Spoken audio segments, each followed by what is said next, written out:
Hey everyone, welcome back to my channel. So today I'm going to be sharing with you my top tips on how you can choose a mentor and also what you want to be aware of before ever committing and going on to work with a mentor, especially if you are paying them decent amounts of money. So the first question I would put to you is, do you really need one? Like, do you really need a mentor? Or can you do this on your own? Self-education, I swear to God, is underestimated. We have podcasts, YouTube, Audible, Google, friends, networking, seminars. We have so much at our fingertips where you can learn everything all on your own. But granted, people will turn around and say, yes, but a mentor will give me the exact answers that I need and it's going to speed up my journey and they're going to tell me when to jump the hurdle and so forth. And the answer is yes, to some degree, but let's face it, you go as quick as you want, right? When I learn and I want to self-educate, if I want to find something new, I learn fast. I'll go and do it that day or that moment. I jump on it. I'm an action taker and I advise everyone else to. But look, let's just humor the fact that we're going to go down this mentorship route, okay? Which is absolutely fine because mentors do have a very vital purpose when it comes to being successful in business, but these are the things you want to consider and be aware of. Now, what makes for a good mentor? Well, proof of concept to me is the first thing I will look for before ever parting money. By the way, I haven't actually paid for a mentor, but before I was to ever consider paying for a mentor, this is what I would advise everyone to do. Proof of concept, not theory, but actual proof that they are doing what they are saying or claiming that they can do for you. So there is nothing wrong. And for some reason in the UK, it's a bit taboo to ask uncomfortable questions. But I don't know about you. If I'm parting money, I want to know exactly what I'm getting for that money. And there's nothing wrong when turning around and saying, thanks, Mr. Mentor. Been great to connect. So I would love to work with you. But before I do, and before I hand over my money, I'd just love to see the work that you're doing, what you've been able to achieve, the businesses that you've built and sold, and obviously everything else in between. I'd love to see it. I'd love for you to showcase me and really get me behind you so that I can give you my money and we can get rocking and rolling with this mentorship. There's nothing wrong in asking. It's like if a property mentor says to you, I've been buying property and I've got this and I've got £1 million portfolio. Awesome. Absolutely love it. Show me. Just want to see. That's it. I just want to walk in. I want to knock on the door and speak to the tenants and say, hey, how's Mr. Mentor? And,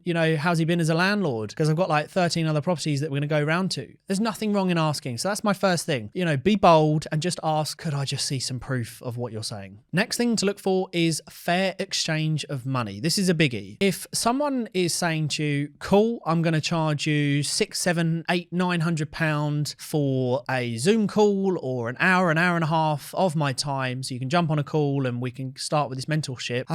That screams alarm bells for me, unless they've been extremely successful. So if someone turns around and says, look, this is what I'm charging for an hour and a half, 2 hours of my time, and let's just call it £800. That's a lot of money, especially in the economy that we're in right now. So if someone's charging or wants to charge £800 for a call, I want to see that they've built a business. £800, I work with a lot of business owners that have made a lot of money. They've never charged me a penny, by the way, made multi-millions. But if someone was going to charge £800, I would look to see that they've built a business in excess of 30 million. I would say in excess of 30 million. If we bring it right back, more than 10 million for 100% if they're charging £800. That's a lot of money. If people can't afford £800, it's called fair exchange. You need to come away knowing that you've got good value, and an hour and a half goes quick. So just think, am I getting good value for the money I'm about to pay? And have they done enough for the money that they're charging me? If you're happy at the end of that and you think, yeah, actually, do you know what? That's a bargain. I'll tell you now, if someone charged me £800, £900, £1,000 for an hour or an hour and a half, if they turned over a £60 million business, it's a steal, an absolute steal. If they've run a business for a year and it's done £9,000 cash in hand at the bank, I'm probably not going to book the call. So just beware, fair exchange of money. This video was proudly sponsored by MentorMe, the UK's first vetted mentoring marketplace, where you can accelerate your entrepreneurial journey and discover your first mentor.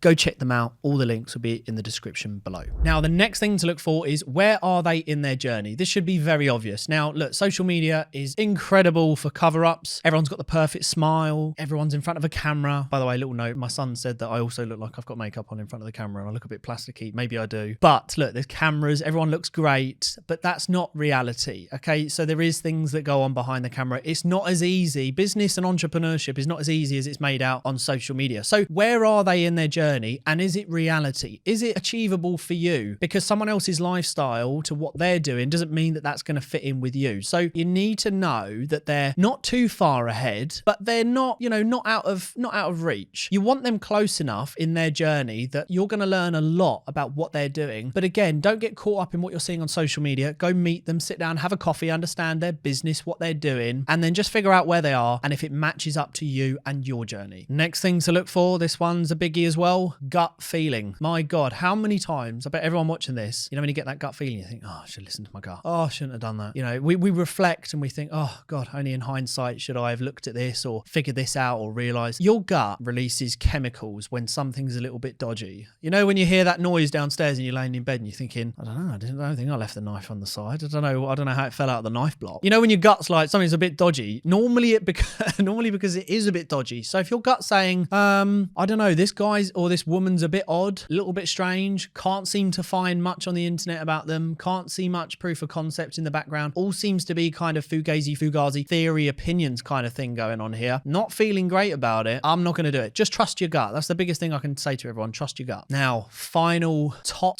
tip when picking a mentor. Never go for a mentor that gives you guarantees or tells you will have this in X amount of time. You can't say that. Look, I do a lot of consultations. I never say mentoring. I do consultations in the moment. I will tell you my information on what I know based on my experience in the moment. And what you go on to do with that information is neither here or there with, I would not be the result of your success or not. And I always make sure that's very clear in my consultations, not mentoring. So don't ever buy into someone that says, if you work with me and you pay me up front 4, 5, 6, 7, 8, 9, 10, 11, 12, 13, 14, 20 grand, you're going to have this in 12 months time. You can't say that. Things happen. Family situations, divorces, businesses collapse, fold, liquidate, pandemics. You can't guarantee and ever get caught up in the excitement of someone turning around to you when you're in a vulnerable position to which you may have gone to that mentor because you're looking for an outlet. You're looking for an answer, which is totally the wrong way to go to a mentor. Never go there looking for an answer. But if they turn around to you and say, you're going to have this in the bank over this period of time, trust me, the only thing I need you to do right now is run to the back or run to me, opened arms, and just pay me a huge wedge of money. Do not do it for that reason. Look, mentors are great. There's some incredible ones out there. You can really see who's genuine and who's not if you do these and follow these steps that I've given you today. They can really help you progress in business, personal life as well, and professional. But you've just got to be savvy about it. Never go into mentorship when you are vulnerable, when you are in need of money, and when you are desperate to get out of a situation, because you will find the wrong thing and you will go down the wrong path. I hope this has helped. If you need any more information or you want to drop me a DM on Instagram about this, I'm happy to share a couple of voice notes on my thoughts around it